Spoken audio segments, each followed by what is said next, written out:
Այս իշխանությունները փորձում են մեր գլխից հանել մեր արժեքները, Արարատն ու հայոց պատմությունը։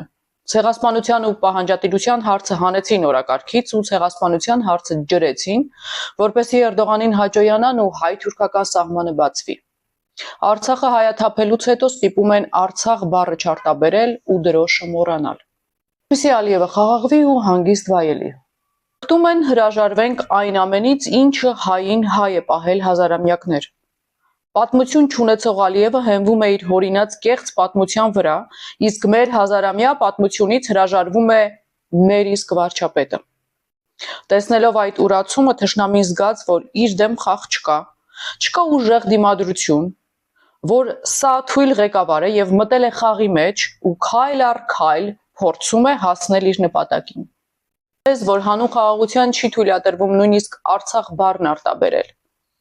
Բայց Ալիևն իր ժողովրդին Արևմտյան Ադրբեջանի երազանքներով է կերակրում։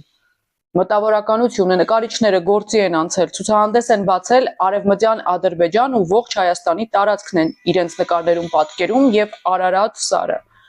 Սևանն ու Երևանը։ Մեզ նոր առաջնորդ է հարկավոր։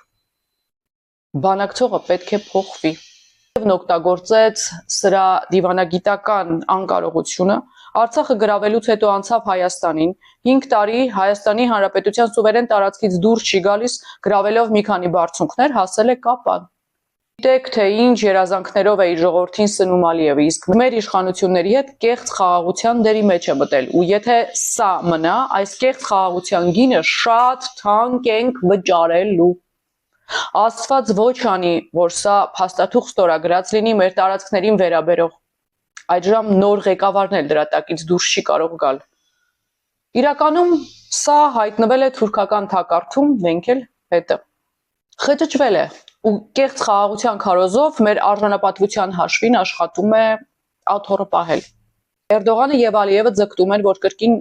սա վերընտրվի, քանզի ուրիշ ոչ մի այլ ղեկավարի դեպքում իրենց երազանքները կյանքի չեն կոչվի։ Ալիևն իր ժողովրդին ոգևորում է Հայաստանն իրենցով անելու երազանքով։ Սա է նրա սրտի խորքում եւ մատուցում է իր ժողովրդին։ Մեր իշխանությունը ստով ու կեղծիքով է ժողովրդին հանգստացնում։ Բայց ստի ոտը կարճ է ու ընտրություններից հետո այս ամենը ջրի երես դուրս կգա։ Երբ սա քարոզարշավ էր անում ահաբեկելով պատերազմով եւ ժամկետել էր նշում սեպտեմբերը, այդ հենց Ալիևն էր իրեն ահաբեկել ու ժամկետ տվել, որ խաղաղության ցորեն ու բենզին ներկրման դիմաց աջակցում էր սրան, որ վերընտրվի եւ իր խոստացածներին ընտրություններից հետո տեր կանգնի։ Խաբելու դեպքում կպատերազմի։ Տեսնելով ժողովրդի վրդովմունքը վերագրեց ընդդիմությանը։ Ինչպես միշտ այսպես տակից դուրս եկավ։ Ստի ու խաբեության վարպետ են ողջ թիմով։